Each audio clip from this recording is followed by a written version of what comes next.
하나님 말씀 함께 보겠습니다. 창세기 3장 1절에서부터 21절까지 말씀인데요. 창세기 3장 1절에서부터 21절까지 말씀인데 말씀이 너무 길어서요. 다 읽지 않고 우리 15절 한 절만 한 목소리로 같이 읽도록 하겠습니다. 3장 15절 말씀인데요.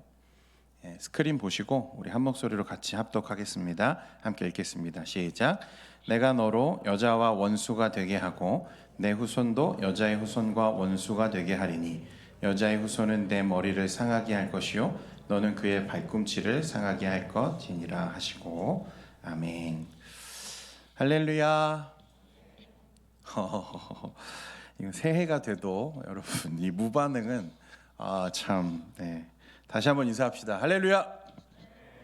네, 둘로스만 아멘 하시는 것 같고 반갑습니다, 여러분. 우리 좌우에 계시는 우리 지체들과 한번 인사했으면 좋겠습니다. 샬롬. 네, 반갑습니다. 오늘 누가 오셨는지 이제 여러분 좀 분당이 좀 많이 채워져가지고요. 막 누가 왔는지 누가 안 왔는지 잘 모를 것 같아요. 예전에는 한눈에 보였는데 감사하고 올 한 해에도 여러분 지금처럼 예배에 승리하는 여러분 되시기를 바랍니다. 성경을 세 단어로 우리가 요약해서 표현한다면 아마 창조, 그리고 타락, 구속이라고 말할 수 있을 것 같아요. 지난 시간에는 하나님의 창조에 대해서 우리가 말씀을 나누었는데 하나님은 오직 말씀으로 온 천하 만물을 단번에 창조하셨습니다. 하나님이 의지를 가지고 말씀하시자 그 말씀하신 대로 되었다. 성경은 그렇게 기록하죠. 하나님이 지으셨던 원래의 세상은 아름다웠고 충만했으며 온전했습니다. 그 완전한 하나님의 나라에서 하나님은 자신의 형상대로 지으신 그 백성, 이 사람들과 함께 영원히 세세토록 영광 받으시며 안식하시는 그런 하나님의 나라를 꿈꾸셨어요. 이게 천국이죠. 사람은 그 하나님 나라의 하위 통치자로서 하나님을 대신해서 이 하나님 나라를 다스리는 자로 창조되었습니다. 하나님은 이것을 위해서 오직 사람에게만 자신의 형상을 부여하셨어요. 오직 인간만이 하나님의 영광에 동참하고 영생 복락을 누리는 존재로 부름받았습니다. 자, 그런데 이 모든 것, 하나님의 창조에 계획하셨던 이 모든 영광과 축복이 이 하나님의 나라와 그 나라에서의 안식과 그 영광스러운 모든 순간을 누리고 살아가는 데 있어서 하나님이 우리에게 요구하신, 하나님이 사람에게 요구하신 단 하나의 대가는 무엇이었냐면 바로 순종이었어요. 순종. 창세기 2장 16절과 17절 말씀에 보면 이렇게 기록합니다. 여호와 하나님이 그 사람에게 명하여 이르시되 동산 각종 나무의 열매는 내가 임의로 먹되 선악을 알게 하는 나무의 열매는 먹지 말라. 내가 먹는 날에는 반드시 죽으리라 하시니라. 하나님은 아담과 첫사람 아담과 언약을 맺으신 거죠. 약속이라고 해도 괜찮습니다. 하나님이 약속하신 영광과 그의 나라를 포함해서 모든 것을 아담에게 주시겠다고 말씀하셨어요. 말씀에 보면 동산 각종 나무의 열매는 내가 임의로 먹어라. 네 마음대로 해도 돼. 다 너를 위한 거야. 이 동산에 있는 모든 아름다운 것, 충만한 건 다 너를 위해서 만든 거야. 자, 그런데 아담아, 이 모든 것 중에 단 한 가지, 무엇이죠? 동산 중앙에 있는 선악을 알게 하는 나무의 열매는 먹지 마라고 말씀하시는 거예요. 이 약속을 지켰을 때 돌아오는 보상은 뭐예요, 여러분? 하나님이 함께 하시는 천국과 그곳에서의 영생, 그리고 안식이라고 한다면 그 약속을 지키지 않았을 때 돌아오는 책임은 뭐죠? 말씀은 뭐라고 얘기합니까? 반드시 죽으리라. 죽는 거였어요. 이 약속이 지켜질 때는 하나님의 영생과 축복이 우리에게 보장되지만 약속이 깨어졌을 때는 어떻게 된다는 거예요? 모든 것을 잃어버린다는 거였어요. 이것이 하나님과 모든 인류를 대표하는 이 아담이 맺은 첫 번째 언약, 약속이었다는 거예요. 이 약속은 아담의 순종을 매개로 하는 일종의 행위 언약이었습니다. 사람의 행위를 담보로 맺어진 약속이었다는 거예요. 자, 그런데 여러분, 아무리 생각해도 이건 너무나 부당한 계약처럼 보입니다. 그렇지 않습니까? 누구에게 일방적으로 불리한 계약이죠? 우리에게 불리할까요? 아니었어요. 하나님께 일방적으로 불리한 조건의 계약이었습니다. 여러분, 우리가 보통 이 세상을 살아가면서 어떤 계약을 하거나 거래를 하게 되면요, 여러분 반드시 등가 교환이 원칙이잖아요. 그죠? 뭔가 약속을 할 때는 비슷하거나 그에 상응하는 대가를 치르게 되어 있죠. 이 약속을 통해서 하나님이 우리에게 주고자 약속하신 것은 무엇입니까? 천국이요, 천국. 그곳에서 영원히 살며 하나님의 모든 것을 상속받는 이 축복. 그런데 하나님이 우리에게 요구하신 것은 뭐였죠? 오직 순종. 여러분, 그것도 어려운 순종도 아니었어요. 어떤 순종입니까? 고작 저 동산 중앙에 있는 나무의 열매, 그 열매만 먹지 마. 이 하나의 순종을 하나님이 우리에게 요구하신 거죠. 사실 첫사람 아담에게는요, 여러분, 이건 너무나 쉬운 일이었어요. 우리에게는 어려운 일이었을지도 몰라요. 우리에게는 어려운 일처럼 느껴질지 모르지만 첫사람 아담에게는 이건 너무나 쉬운 일이었어요. 왜죠? 우리와 달리 그는 완전한 사람이었거든요. 하나님을 가장 닮았던 유일한 사람이었어요. 그는 늘 행할 수 있고 하나님의 뜻을 행할 수 있는 충만한 능력이 그에게 부여되었어요. 유일한 사람이었죠. 여러분, 그렇기 때문에 이건 거의 밥상을 차려서 떠 먹여주는 정도가 아니라 아예 잘게 씹어서 먹여주는 정도로 친절한 계약이었다는 거예요. 그런데 결과는 어땠습니까? 우리의 예상과는 다르게 참혹한 실패를 맞이하게 됩니다. 오늘 본문이 우리에게 이 실패에 대해서 이야기하고 있죠. 원래는 1절부터 21절까지 읽어야 되는데 차마 제 청년부 설교를 하면서 이 선악과 본문을 다 읽는 건 자존심이 허락이 안 돼서 생략했습니다. 말씀 1절에 보면요, 여러분, 하나님이 지으신 세상에 불청객이 찾아 들어왔어요. 말씀에 보면 누구죠? 뱀이죠, 뱀. 1절 말씀을 같이 한번 읽어보겠습니다. 시작. 그런데 뱀은 여호와 하나님이 지으신 들짐승 중에 가장 간교하니라. 뱀이 여자에게 물어 이르되 하나님이 참으로 너희에게 동산 모든 나무의 열매를 먹지 말라 하시더냐. 여러분, 이 뱀은요, 요한계시록 20장에 보면 옛뱀 곧 사탄이라고 우리에게 말씀합니다. 이 뱀은요, 사탄인 거죠. 그죠? 완전하고 아름다운 세상에 초대받지 않은 불청객이 불쑥 들어왔어요. 무단 침입자입니다. 하나님이 허락하지 않은 존재였어요. 이 뱀은 말씀하는 대로 간교했습니다. 먼저 하와에게 찾아가서 그에게 물었어요. 이르되 하나님이 참으로 너희에게 동산 모든 나무의 열매를 먹지 말라 하시더냐. 여러분, 사탄의 첫 말은 뭐였냐면 하나님에 대한 모함이었어요. 여러분, 사실이 아니죠. 하나님이 언제 이 동산의 모든 나무의 열매를 먹지 말라 하셨습니까? 하나님 그렇게 말씀하신 적 없어요. 뭐라고 하셨죠? 이 동산에 있는 모든 열매를 내가 임의로 먹되 모든 것을 다 해도 돼. 다 허락해 주셨다고요. 그런데 무엇만 먹지 말라고 하셨죠? 선악과만 먹지 말라 하셨어요. 그런데 사탄은 단 몇 마디 말로 하나님을 어떻게 인식하게 만듭니까? 하나님을 인색하고 사람을 빈곤하게 하고 억압하는 하나님으로 보이게 만들었어요. 참으로 너희에게 동산 모든 나무의 열매를 먹지 말라 하시더냐. 이 말은 우리의 인식을 비틀고 하나님에 대한 우리의 마음을 의심하게 만들었어요. 실제로 내가 하나님 앞에 구속되어 있는 건가? 그럼 나에게 자유가 없는 건가? 여러분, 사실은 하나님은 우리에게 충분한 자유를 주셨죠. 동산의 모든 것을 누릴 수 있는 자유를 주셨어요.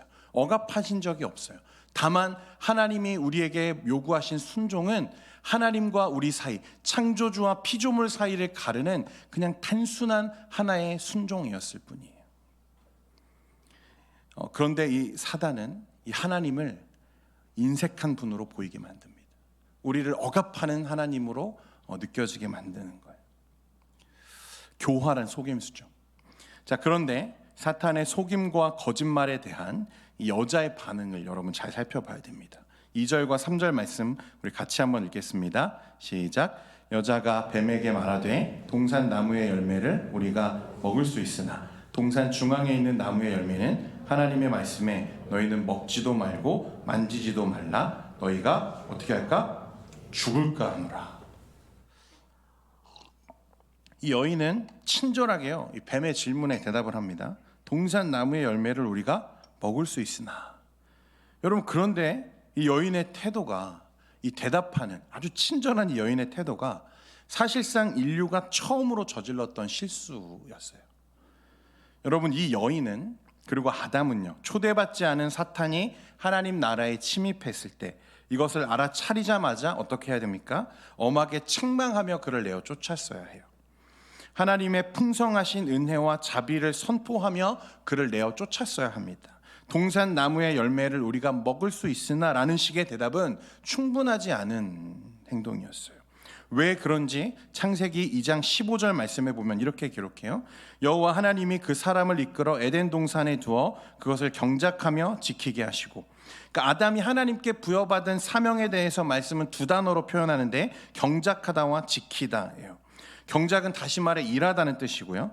구약 성경 안에서 일하다 그리고 지키다라는 단어가 같이 사용되는 것은요, 오직 제사장의 직무를 표현하는 경우에만 그렇습니다. 일하다, 지키자.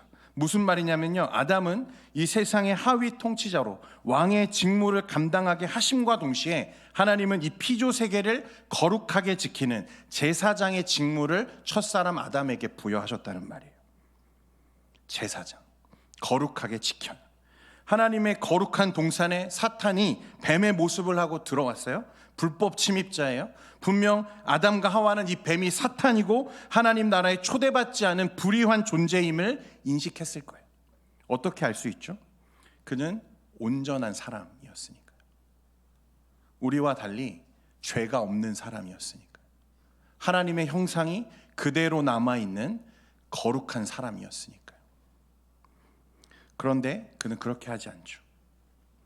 하나님이 맡겨주신 역할에 태만했던 거예요. 충분히 그것을 거절하고 선을 행할 만한 능력이 그 안에 있었음에도 불구하고 그 침입자를 내버려 두었습니다. 방치했어요. 그것이 오늘 비참한 결과를 불러온 첫 번째 인류의 실수였습니다. 그리고 여자는요, 이 선악을 알게 하는 나무에 대해서도 어정쩡하게 대답해요. 창세기 2장 17절 말씀에 따르면 선악을 알게 하는 나무의 열매는 먹지 말라. 내가 먹는 날에는 반드시 어떻게 된다 하시죠? 반드시 죽으리라. 이렇게 말씀하셨어요. 그런데 여자의 말을 자세히 보세요. 3장 3절에 보면 동산 중앙에 있는 나무의 열매는 하나님의 말씀에 너희는 먹지도 말고 어떻게 하지도 말라? 만지지도 말라. 너희가 죽을까 하노라 하셨느니라. 하나님은 분명 먹지 말라 하셨고요. 먹는 날에는 반드시 죽는다 하셨어요. 여자는 뭐라고 말합니까? 하나님은 먹지도 말고 만지지도 말라. 하나님이 언제 만지지 말라고 하셨습니까? 없는 얘기죠. 하나님의 인식, 하나님을 인식하는 데 있어서 이 여자는 이미 진실에서 그 인식이 벗어나 있는 거죠. 그리고 너희가 죽을까 하노라. 이 말은 무슨 뜻이에요? 죽을 수도 있어. 죽을 위험이 있어. 죽을 수도 있고 안 죽을 수도 있다는 말이죠. 근데 하나님 뭐라고 말씀하셨어요? 반드시 죽을 거라고 말씀하셨죠. 여인의 인식이 이미 하나님이 말씀하신 진리에서 벗어나 있는 것을 우리가 확인하게 돼요. 사탄은 기다렸다는 듯이 말하죠. 너희가 결코 죽지 아니하리라. 죽지 아니하리라. 그 근거로 너희가 그것을 먹는 날에는 너희 눈이 밝아져서 하나님과 같이 되어 선악을 알 줄 하나님이 아심이라. 여러분, 무엇처럼 된다고 말합니까? 하나님처럼 된다고 말해요. 하나님이 된다고요. 무엇을 먹으면? 선악과를 먹으면. 여러분, 이 말이 아담으로 하여금 그 금지된 선을 넘게 만들었어요. 누구처럼 되려고요? 하나님처럼 되려고. 내가 하나님이 되려고 그 선악과를 먹은 거죠. 피조물인 사람이 창조주 하나님처럼 되려고 하나님께 불순종하는 것이 바로 모든 죄의 본질입니다. 여러분, 이게 불순종이에요. 그리고 이것이 아담의 범죄였어요. 아담은 결코 실수로 아내가 먹으라고 주어서 어쩔 수 없이 선악과를 먹은 게 아니에요. 우리가 그 책임을 다른 곳으로 돌릴 수 없고 모든 죄의 결과를 받아들일 수밖에 없는 것은 처음 사람 아담에게 충분히 그리고 온전한 하나님의 형상이 있었고 하나님의 주권 안에서 선을 행하고 죄악을 거절할 능력이 그 안에 충분히 있었음에도 불구하고 하나님이 되려고 하는, 하나님처럼 되려고 하는 그 욕심에, 교만에 그는 넘어져서 그 선을 넘어간 거예요. 아담은 불순종함으로 이 하나님과의 약속을 깨뜨렸어요. 언약을 이행하는 데 실패했고 그 결과는 우리가 잘 아는 것처럼 죽음이죠. 하나님이 우리에게 예비하신 모든 것을 앗아가는 비참한 결과를 초래했습니다. 하나님의 형상은 왜곡되고 변질되었고 하나님의 안식에 동참하지 못함은 물론이거니와 이 땅에 사는 동안 땅과 이 세상의 저주로 수고하지 않고 또 여인은 해산의 고통이 없이는 아무것도 얻지 못하는 저주에 놓이게 되었어요. 그 중에 가장 큰 형벌은요, 여러분, 하나님으로부터 끊어진 단절이었습니다. 단절. 성경은 이 영적인 단절을 죽음이라고 표현하는데, 물론 몸도 여러분 원래 아담 이후에 모든 사람은 죽죠. 서서히 늙어가고 병들어가고 죽습니다. 예외가 없죠. 마치 시냇가에 심은 나무가 그 뿌리가 뽑혀 나온 것처럼요. 당장은 살아있는 것처럼 보여요. 아직 잎은 푸르르거든요. 그런데 어떤 상태인 거죠? 하나님의 생명을 공급받지 못하는 영적인 단절인 상태. 그게 성경이 말하는 죽음이었어요. 하나님으로부터 끊어져서 어떤 생명도 공급받지 못한 채 죽는 것. 성경이 말하는 인간의 상태입니다. 그렇기 때문에 죽음은요, 곧 아무 가능성도 남아있지 않은 절망의 상태를 말하는 거예요. 그냥 몸만 죽는 게 아니에요. 여러분, 그냥 늙어서 죽게 된 게 아니에요. 그냥 이 땅에서 조금 힘들게 살게 된 정도가 아니에요. 하나님의 온전하심과 충만함과 그 영광, 우리에게 보장되었던 천국의 삶 모두가 송두리째 사라졌어요. 인간의 이 탐욕 때문에 그렇죠. 죄인은 더 이상 스스로의 힘으로 하나님께 나아갈 수 없게 되었어요. 죄인은 거룩과 의로움을 향한 이 도덕적인 열망, 지적인 분별과 깨달음이나 정서적인 추구, 하나님의 뜻대로 살려고 하는 의지 전부를 잃어버렸습니다. 타락 이전에는 하나님과 동산을 함께 거닐면서 대화하고 교제하고, 아담과 하와는 그곳에서 하나님과 함께 최고의 안식과 복락을 누리며 살았는데, 이제는 더 이상 불가능하게 되었어요. 하나님의 창조가 신비롭고 온전한 것이었다면 인간의 타락은 반대로 그만큼 참담한 것이었습니다. 여러분, 오늘날 하나님을 신앙하는 우리에게 순종이라고 하는 건 참 어려운 일인 것 같아요. 여러분들 순종 잘 하십니까? 여러분, 하나님 말씀대로 잘 살아지던가요? 여러분, 지난 한 주간의 삶을 돌이켜볼 때 여러분 하나님 말씀대로 잘 사셨습니까? 저도 마찬가지로 잘 살지 못했습니다. 항상 저는 제 마음대로 살고 싶고 제가 하고 싶은 대로 해야 하고, 여러분, 이 내 뜻과 내 마음을 내려놓고 하나님의 말씀대로 사는 것은요, 말처럼 쉬운 게 아니에요. 그래서 불신자들은 이 순종을 억압이라고 이해하고 우리의 자유를 박탈당하는 것처럼 인식합니다. 여러분, 이건 잘못된 생각이에요. 하나님은 단 한 번도 우리 인생을 억압하신 적이 없어요. 심지어 아담이 자신의 의지로 그 선악과를 따먹는 순간에도 하나님은 그를 강제로 막지 않으셨어요. 하나님은 단 한 번도 우리를 억압하신 적이 없으세요. 하나님이 우리에게 순종을 원하시는 이유는요, 우리를 억압하고 우리의 자유를 박탈하려고 하는 게 아니라 우리에게 하나님의 안식과 최고의 복락을 누리게 하시려는 거예요. 우리가 하나님의 말씀에 순종하고 하나님의 뜻에 따라 살 때 우리는 참된 안식과 자유를 비로소 누리는 거예요. 근데 우리는 잘 못하죠. 왜 그렇습니까? 내 안에 내가 너무 많아서, 내가 여전히 내 삶의 주인이어서, 하나님의 뜻대로 하기보다는 내 뜻대로 하고 싶어서, 내가 하나님이 되고 싶어서, 내 삶의 주인을 자처하고 있어서 순종하지 못하는 거예요. 이게 죄의 본질입니다. 하나님을 하나님으로 여기지 않는 것. 성경은요, 살인하는 거, 간음하는 거, 물론 그것도 죄죠. 하지만 이건 죄의 결과일 뿐이에요. 죄의 본질은 여러분 바로 이거예요. 내가 하나님처럼 되려고 하는 거. 하나님 외 밖에서 자유를 추구하려고 하는 모든 시도들.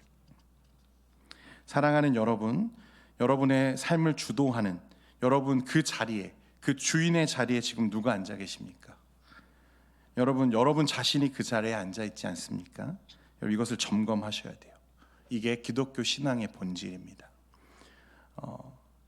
우리의 모든 삶의 주도권을 주님께 양도하고 하나님의 말씀대로 살기를 즐거워하는 것, 그게 기독교 신앙의 가장 핵심이에요.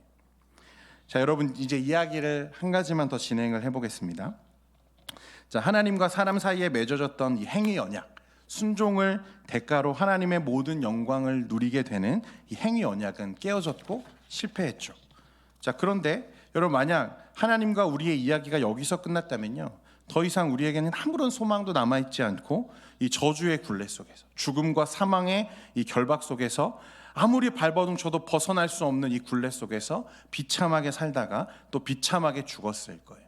그런데 놀랍게도 하나님의 형벌이 선포되는 바로 그 현장에서 하나님은 은혜의 약속을 우리에게 주시는데, 그게 우리가 처음에 읽었던 창세기 3장 15절입니다. 다시 한번 같이 읽겠습니다. 시작. 내가 너로 여자와 원수가 되게 하고 하리니 여자의 후손은 내 머리를 상하게 할 것이요 너는 그의 발꿈치를 상하게 할 것이니라. 이거는요, 하나님께서 뱀에게 하신 저주에 포함된 말씀이거든요.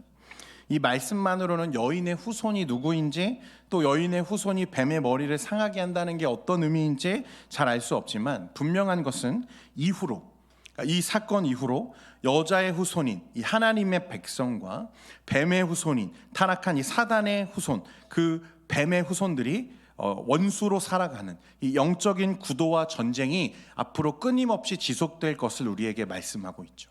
여인의 후손은 뱀의 후손과 친해질 수 없고 계속해서 대립하고 전쟁하는 영적인 전쟁을 말씀합니다. 그런데 여러분, 여기서 누가 누구의 머리를 밟아요? 여인의 후손이 뱀의 머리를 밟는다고 했어요. 그 전쟁이 결국 이 여인의 후손, 하나님의 백성의 승리로 끝날 것을 우리에게 약속하고 있는 거죠. 후에 여인의 후손 중에서 한 사람이 와서 뱀의 머리를 짓밟고 이 영적인 전쟁과 다툼을 끝낼 구원자가 올 것을 하나님은 이 말씀을 통해 우리에게 이야기하고 계시는 거예요. 이 여인의 후손, 장차 오셔서 우리를 이 모든 죄에서 건져내시고 우리를 얽매고 있는, 모든 인생을 얽매고 있는 이 근본적인 이 죄의 문제였던 이 사망과 죽음의 문제를 해결하실 구원자, 그분이 누구이실까? 여인의 후손이 과연 누구일까요? 우리 예수 그리스도이시죠. 골로새서 2장 13절에서 15절 말씀에 이렇게 기록합니다. 또 범죄와 육체의 무할례로 죽었던 너희를 하나님이 그와 함께 살리시고 우리의 모든 죄를 사하시고 우리를 거스르고 불리하게 하는 법조문으로 쓴 증서를 지우시고 제하여 버리사 십자가에 못 박으시고 통치자들과 권세들을 무력화하여 드러내어 구경거리로 삼으시고 십자가로 그들을 이기셨느니라. 여러분, 이 여인의 후손은 우리 주님 예수 그리스도셨어요. 하나님은 행위 언약의 실패에서 죄와 사망과 죽음의 굴레에 갇힌 인생들을 버려두지 않으시고 여인의 후손으로 오실 한 의로운 사람을 통해서 우리를 구원하시려고 하는 이 은혜 언약을 새롭게 우리에게 지금 주시는 거예요. 이게 창세기 3장 15절입니다. 그게 예수님이세요. 여인의 후손. 여러분, 그럴 거예요. 왜 예수님이에요? 왜 그 사람이 많고 많은 이 역사의 수많은 위대한 사람들이 있었을 거고 다양한 종교와 너무 많은 구원자들이 있을 텐데 왜 예수님만이 우리의 유일한 구원자이실까요? 여러분, 그래서 실제로 어떤 사람들은 이 예수님이 그냥 4대 성인 중 한 사람, 역사적으로 볼 때 아주 그냥 선하게 이 땅을 살았던 한 사람 중에 하나로 기억하는 사람들이 많죠. 왜 예수님일까요? 왜 교회는 유독 예수님만이 하나님이 약속하신 구원자라고 말씀할까요? 왜 예수님이 이 창세기 3장 15절에 하나님이 약속하신 여인의 후손, 뱀의 머리를 짓밟고 우리의 죄의 문제를 해결하실 구원자라고 말하는 걸까요? 여러분, 죄를 짓고 나서 아담과 하와가 가장 먼저 한 일이 무엇인 줄 아십니까? 아담과 하와가요, 선악과를 따먹었어요. 그리고 나서 하나님을 피해 숨죠. 그때 아담과 하와가 무슨 일을 했는 줄 아세요? 나뭇잎을 엉기설기 엮어가지고요, 자신의 치부를 가렸습니다. 수치를 가리죠. 옷을 만들어 입었어요. 그런데 여러분이 에덴 동산에서 나중에 하나님의 이제 그 명령에 따라서 그들이 추방되고 쫓겨나는데 하나님이 그들에게 그냥 보내지 않으시고 무엇을 지어 입히시냐면 가죽 옷을 지어 입히시는 장면이 나와요. 그 21절 말씀인데 같이 한번 읽겠습니다. 시작. 여호와의 하나님이 아담과 그의 아내를 위하여 가죽 옷을 지어 입히. 하나님이 이 아담과 하와의 수치, 부끄러움을 가려주시기 위해서 가죽옷을 지어 입히셨다고 말씀해요. 여러분, 가죽옷을 만들려면요, 먼저 무엇을 해야 됩니까? 뭐 해야 돼요? 동물을 죽여서요, 가죽을 벗겨야 돼요. 그러니까 사람의 수치를 가려주시려고 하나님은 무엇 하셨어요? 다른 동물의 생명을 거두셨어요. 대신 희생시키신 거죠. 그 동물의 희생으로 아담과 하와의 수치가 가려졌다고요. 그러니까 하나님은 우리의 죄, 우리의 모든 인생을 결박하는 이 근본적인 죄의 문제를 해결하기 위해서는 뭐가 필요하다고 말씀하시는 거예요? 누군가의 희생이 필요하다고 말씀하시는 거예요. 죄의 삭은 사망이라고 말씀하기 때문에 그 죄의 문제를 해결하기 위해 지불해야 하는 것도 여러분 무엇입니까? 생명이에요. 등가 교환이에요. 그런데 우리는 스스로 그 죄의 문제를 해결할 능력이 없고 그 죄의 삭을 지불할 능력이 없기 때문에 하나님은 우리를 대신할 제물을 준비하셨어요. 그게 우리 주 예수 그리스도이십니다. 왜 예수 그리스도만이 우리의 구원자이실까? 그 누구도, 역사의 그 누구도 아무리 위대한 업적을 세운 그 사람이라 할지라도 예수님을 대신할 수 없는 이유는 그 사람이 우리를 위해 대신 죽은 사람이 아니기 때문에 그래요. 누구도 우리를 대신해서 우리가 받을 그 형벌을 대신 지지 않았기 때문에 그렇습니다. 누구만? 오직 우리 주 예수 그리스도만이 우리를 위해 그 길을 걸어가셨기 때문에 우리의 주인이신 거예요. 믿습니까? 실패한 우리 인생을 구원하시기 위해 하나님은 이 땅에 자기 아들을 보내셨어요. 놀라운 구원 계획을 준비하십니다. 순종하지 못한 우리를 위해서 오직 하나님의 말씀에 순종하셔서 이 땅에 오셨고 그 예수님을 십자가 대신 죽게 하심으로 우리의 모든 죄의 문제를 해결하시며 사망과 죽음의 굴레를 끊어내셨어요. 이게 복음입니다. 요한복음 1장 12절에 이렇게 선언합니다. 같이 읽겠습니다. 시작. 영접하는 자 곧 그 이름을 믿는 자들에게는 하나님의 자녀가 되는 권세를 주셨으니. 이제는 순종이 아니라 하나님은 그 예수 그리스도를 믿는 믿음으로 우리를 구원하신다고 약속하세요. 순종하지 못해서 우리는 실패했지만 이제는 하나님 그 은혜를 간절히 소망하는 믿음으로 우리가 구원받는다고 성경은 약속합니다. 우리가 예수를 믿으면 우리의 죄가 사해질 뿐만 아니라 하나님이 우리를 자녀로 받으신다고 약속하세요. 이게 은혜 언약입니다. 하나님이 베풀어 주신 이 구원의 은혜를 믿음으로 수용하고 받아 누림으로 하나님의 자녀가 되는 특권을 이 땅에서 누릴 수 있는 저와 여러분 되기를 소원합니다. 기도하겠습니다. 거룩하신 하나님 아버지, 우리를 향해 베풀어 주신 하나님의 놀라운 사랑과 은혜를 말씀을 통해 확인합니다. 순종하지 못했고 감히 하나님처럼 되려고 그 자리에서 하나님을 밀어내고 내 뜻대로 내 마음대로 내 인생을 살아왔던 우리들이지만 하나님 우리를 너무 사랑하셔서 예수 그리스도를 이 땅에 보내시고 우리를 구원하실 이 은혜를 우리에게 허락하심에 감사합니다. 이제는 믿음으로 하나님의 나라를 바라봅니다. 우리 사랑하는 청년들과 지체들 이제 세상을 바라볼 때 하나님의 나라를 살아갈 때 하나님의 이 은혜, 하나님의 복음을 통해서 세상을 바라보는 시선과 세계관을 우리에게 허락해 주옵소서. 그래서 내가 믿는 사람으로서 하나님의 백성으로서 내가 어떻게 살아야 할지를 고민하는 또 그렇게 결단하며 살아가는 우리 모든 청년들과 사부 예배에 참석한 우리 젊은이들 되게 하옵소서. 우리의 모든 삶을 주님께 드리며 이 시간 기도할 때 결단할 때 하나님 우리 안에 충만한 복음의 진리와 은혜를 더해 주옵소서. 예수님의 이름으로 기도합니다. 아멘. 우리 다 같이 자리에서 일어나서 아름다우신 우리 하나님의